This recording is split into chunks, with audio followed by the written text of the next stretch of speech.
Many of us that do our own self-hosting, whether at home or in a VPS, or even just run Docker containers on a desktop, are familiar with having to watch for updates of your containers, and then obviously going through the process of checking changelog, updating them, pruning out the old images after you've updated.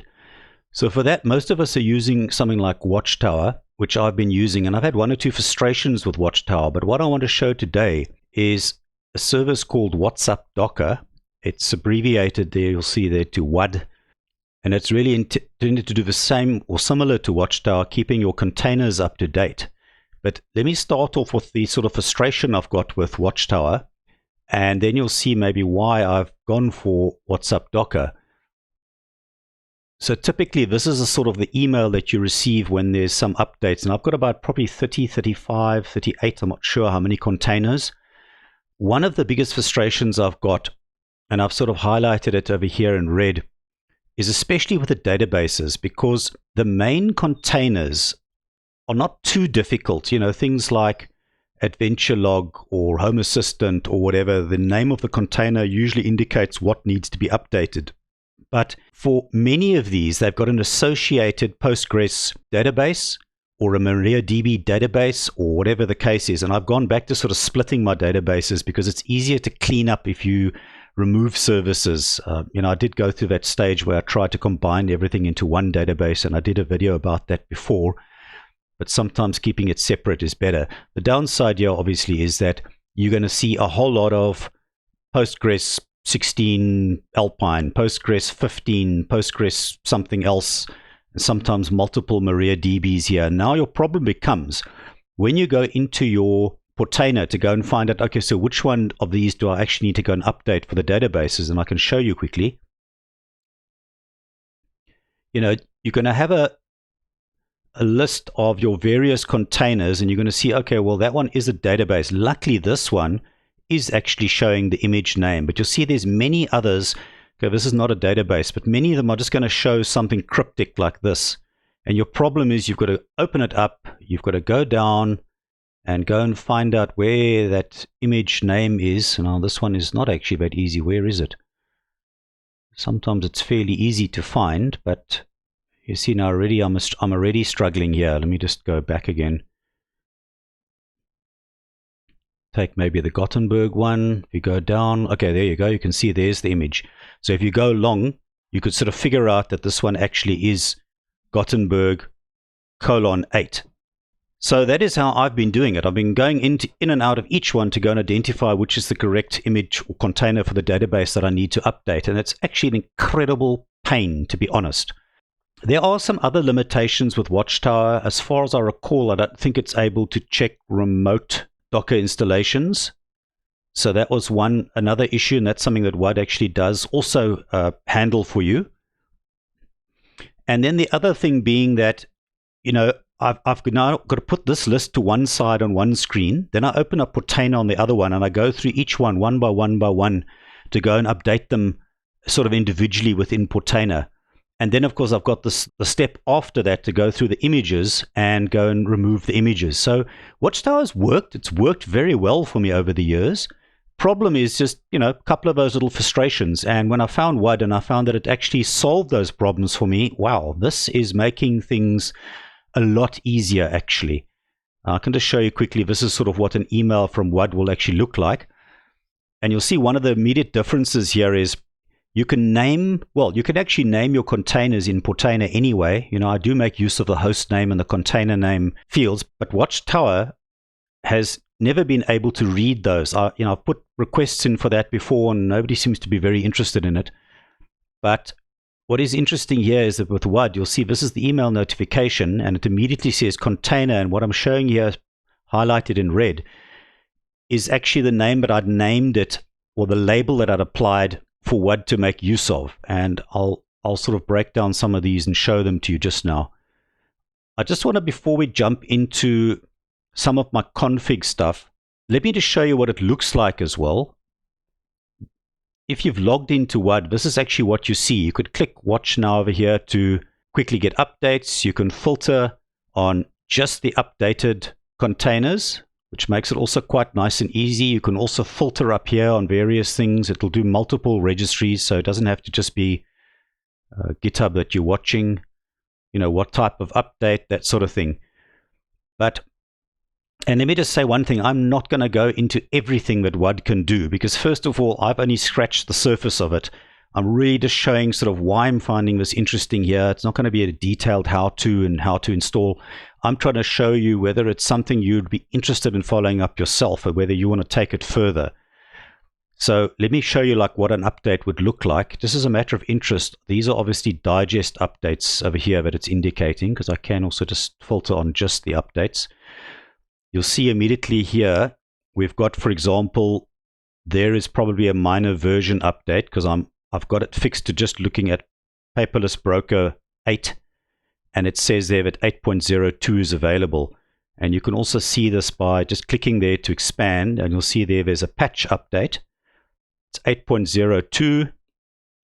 There is the trigger. I can run it to update it immediately. This is not on by default, by the way, but I'll show you the setting now. So you can just click run.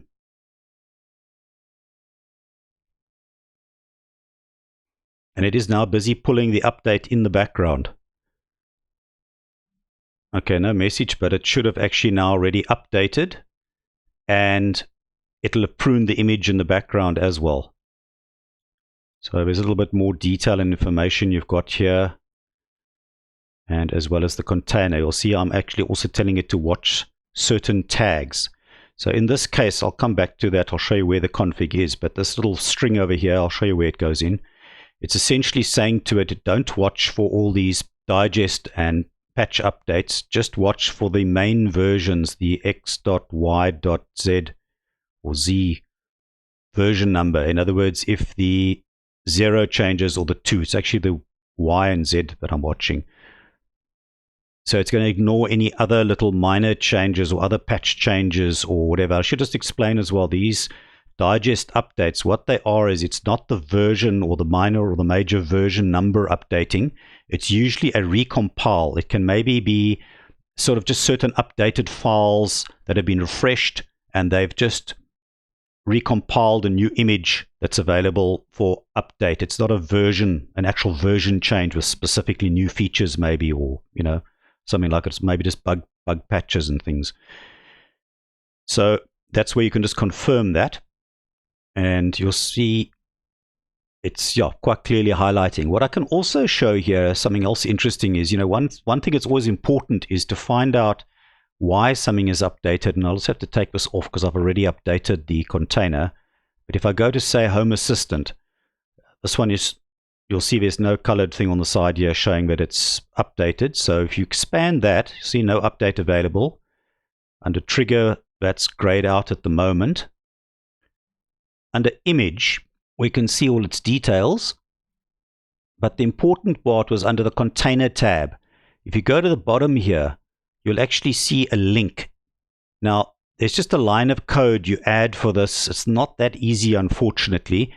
It's a bit of a manual process you've got to do for each one to get the sort of the actual URL and the path correct. It's not a big question of just pasting it in, because you're actually often making use of variables to read the major and the minor and the patch version thing. But all I want to say is you can add a link like this, and then it's as easy as just right-clicking on it, saying open in a new tab, and it'll take you straight to the change control or change log for that particular update, the version or the latest version. So it's so nice and quick. You know, as I said, with Watchtower, that's again a whole manual process. You'll have to go find the repository, look it up, and so on. So you can already see clearly many advantages here for WUD actually. Mostly what I'm doing, you can run a manual update check, but just as I said, clicking on the watch now, just watch out because you've only got a certain number of pulls that you can do from some of the registries, like say GitHub. They limit you. So I'd suggest you register with them, and you can also add an API key in. It'll double the number of pulls you can do. Just something else we can have a look at here on the left-hand side.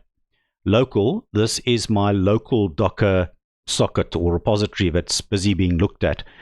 So if you had WUD also linking to a remote VPS or something else, you'll give it a name like, say, VPS or whatever you want to call it, then if there were updates or you want to check the containers, that would obviously here, it would indicate, further down somewhere here that it's the VPS.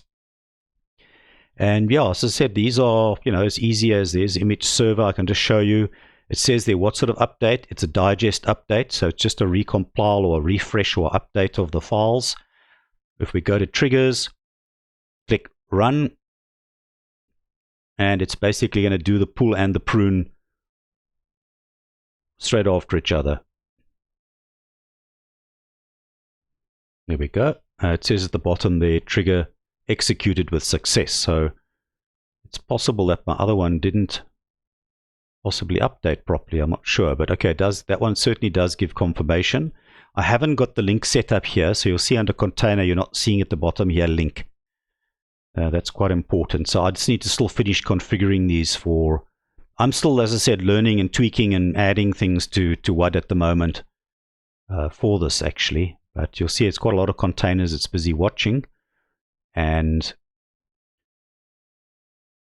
yeah, I think let's just have a look at their website because it explains and gives a little bit more context to things. So some of the important terms just to take note of is watchers, registries, and triggers. So watchers are the actual Docker hosts and the configs regarding the watching of it. So in other words, things like you may want to set up a cron job. How often are we going to do a check to see if my containers are up to date? Well, we're going to do it once a week on a Thursday at 2 p.m. or something like that. And there's various other configurations like, where is the Docker host, the location of it, etc., etc. That'll all be watcher related, and you'll see all the environmental variables are going to have the word watcher in. Registries relate to the upstream registries. In other words, GitHub or wherever else, GitLab or wherever the registry is where the Docker images are that it has to check against. And then the triggers are what actions need to be performed when updates are available. So typically you're going to have things like, yes, send an email. That's the easy one. I've got that configured. But you can have it do all sorts of other things. It can trigger script files and, they'll show you on the right-hand side, webhooks, emails, MQTT, various trigger actions can be performed as well. So it's very, very flexible. There's, as I said, this is the problem. It's probably quite a bit more complex. It doesn't have to be. Start simple and add bit by bit as I'm doing at the moment, when you find things that are interesting. So I can just show here, I think under configuration, you'll see there are certain things relating to authentication. If you don't want to use OAuth, then you've got, for example, environmental variables that you can set up for username, which would normally default to admin. You actually generate a hash password and you put the hashed password, as far as I remember, into the environmental variable. And they've got very good instructions on how to do all of this. It's going to be too much detail to go into now. Just bear in mind, though, if you are working in Docker and you're making use of a $ for a variable, for example, from those environment variable files, then you do need a double $.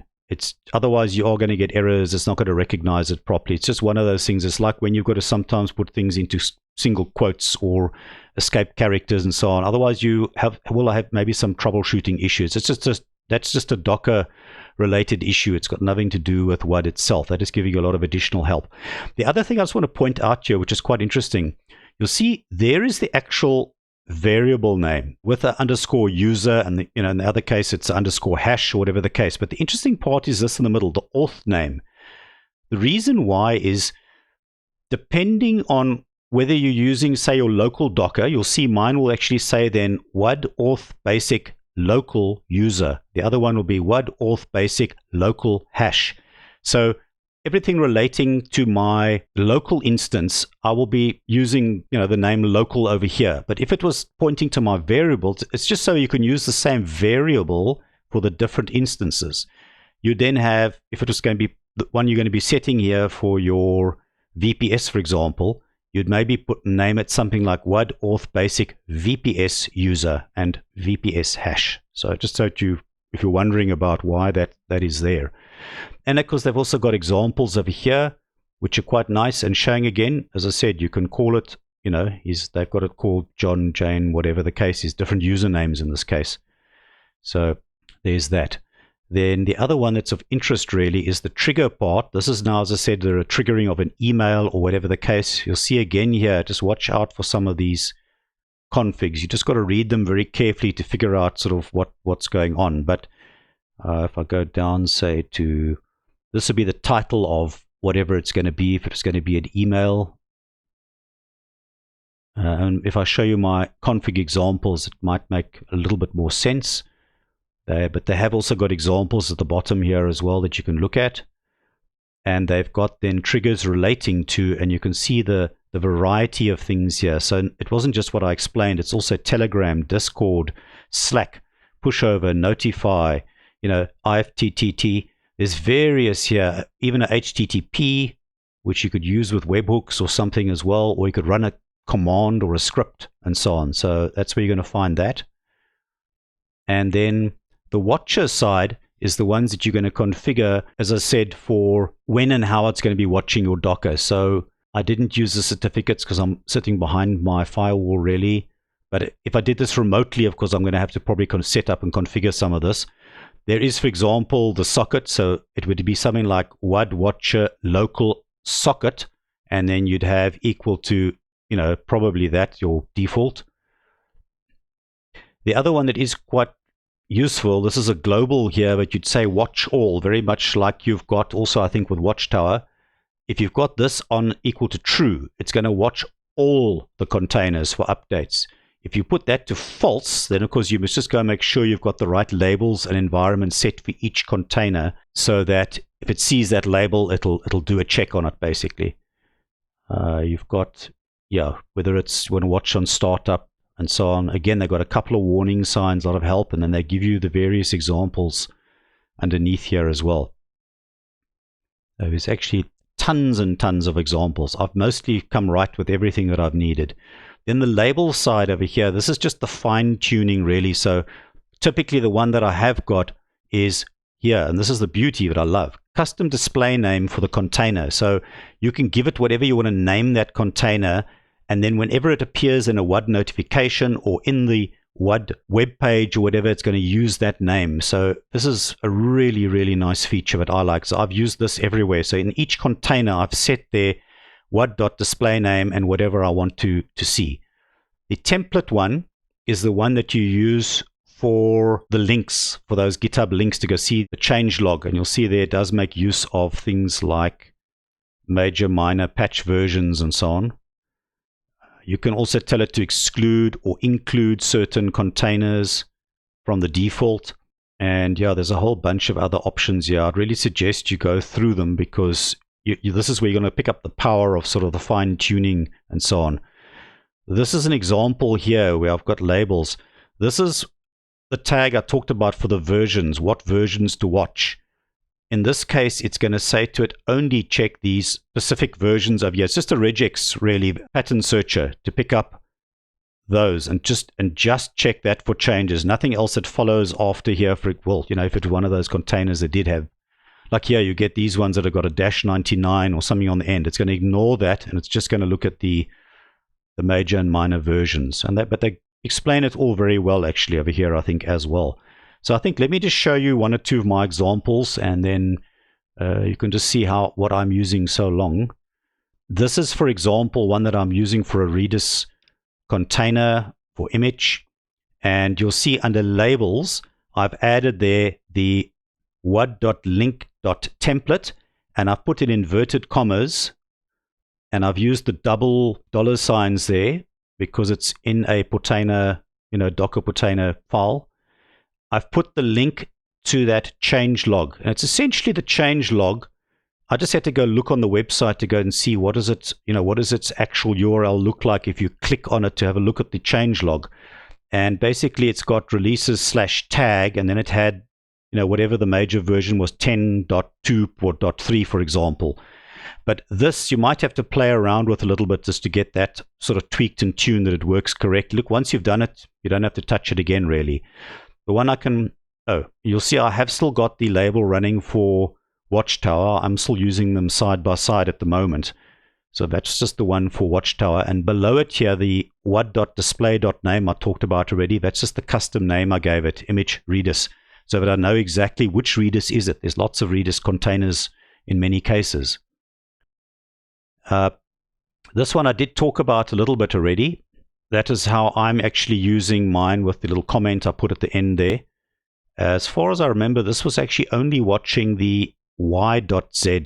In other words, the minor version and the patch version of the container for updates. You want to watch out for this because in some containers you might want to pick up any and all changes, including, like a digest change. But if you want to just stick to major or minor versions or patch numbers, then you'd want to include this in every container's label section. That's sort of pretty important.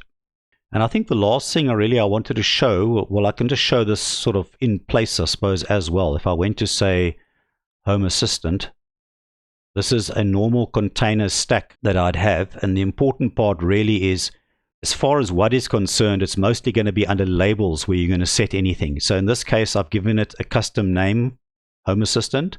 I've done that tag include, just watch the major, minor, and patch versions. And I've given that template path in there to click quickly to get to the change log actually. And then if I go to WUD itself,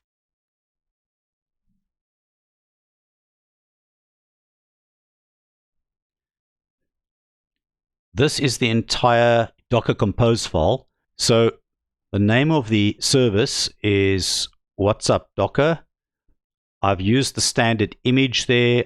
I've added container name with that and the host name. That just makes it a little bit clearer on Portainer itself actually when it displays. Restart unless stopped. It's pulling from the environment file. It's pulling my passwords for the email and so on and so forth. So that's just really hidden. And then under environment, I've just got the time zone set. Here is the environment variable for the cron job. And this one is set to run every 4th day of the week, which is a Thursday at 2 p.m. That's the setting here on the right, standard cron stuff. And, well, you can see this is really all I've got set as my sort of default environment variables. I've got and remember this is the local one. I'm using the basic authentication. The login is going to be admin. There's my hash, and the hash is obviously in that environment file. I've set here that it will watch all by default, so that's true. This is a setting you put into auto prune the updated images. In other words, the old images are then pruned and removed from Docker automatically. This one is the line that you need to add if you want to see that run button, so that you can just click to actually update it in place within WUD, on the web page itself. And this is also going to then just notify you that there's an update. It's not going to auto run an update on its own. So just like Watchtower could, if you made this true, then it's going to essentially look for the changes and apply them automatically, run the update. You don't necessarily want that to happen, especially with databases. Databases often require a manual intervention to run certain things for an update to especially between major versions. So, for example, just a tip there. When I showed you just now the labels under each container, if it's a container that must stay on a version 8 of something for Postgres, for example, then I even expand that a little bit to say there, stay V8, so that just to remind me, don't go and run this if it's changed to version 9, because you're going to have to run a manual intervention. And then, of course, all this relating here to SMTP is just what I've set up for Gmail. And essentially, you could do this for any SMT mailing host. But this is the essentials. This is the setup it is working at the moment for Gmail. And this was just the hub login. If it was public facing for a login and a password, you could, in other words, have it set up through a reverse proxy. I have got it networks exposed to my reverse proxy, and I think that was because if I have got it public facing, then it's got to be part of that network that my reverse proxy is on, so that it's accessible. I've got ports set. Don't change the internal port for the container, never do that.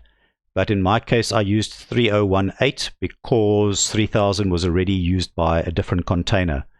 Generally, if you're watching all the containers for updates, this is quite important. So under volumes, you just do a mapping, the var run docker.sock inside the container, sorry, that side, is mapped to the host drive's Docker location as well. And then just to sort of get permanence for the storage of its configs and variables, inside the container, it uses /store for its path. And I've put on the left here the physical path of my server where that folder is, app data config WUD, where I have got the location of that mapped to. So that will be the physical location you'd put on the left-hand side. Health check is pretty standard. That is just so that Portainer or Docker can verify that it's healthy. I don't think I changed anything there, except that just note, because it's Docker to Docker, I'm still using the internal port there, 3000. For the container. And then the labels, I'm also letting Watchtower watch the WUD container itself for updates. I've got it watching the major minor patch version. I've also put a link here to its changelog file, and I've given it this display name, what's up Docker WUD, so that I know what it is. And yeah, well, the last thing was just specifying don't create a reverse proxy network because it already exists. Use the existing one.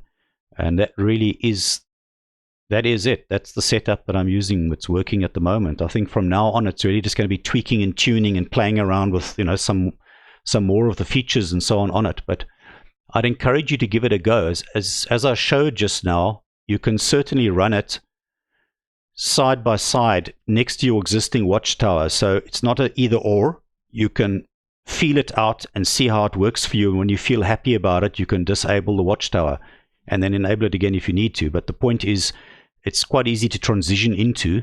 I just think this is an incredibly exciting service. And as far as I'm concerned, I don't think I've seen any others yet that work with custom naming of the actual containers that are updated, you know, in the notifications. And then also being able to just to do it in place from in the one application, just run your updates from there on the ones that are showing you exactly the ones that you need to run. So this is actually going to be saving me an incredible amount of time, whereas in the past with, you know, 30, 40 containers, and there was about a good 8 or 9, and I had to search for the databases, it was wasting quite a bit of time, sort of just running all those updates and getting them to run. So I've been very interested in this, and I'm looking forward now just to tweaking it and tuning it and making it work a little bit better. So yeah, I hope that was of interest to some of you, and I'm hoping to see more videos about WUD and see other people also promoting it and maybe going into a little bit more detail on things that I've missed out here really. But yeah, have fun with it and stay safe out there. Thanks for watching, and I'll see you in my next video.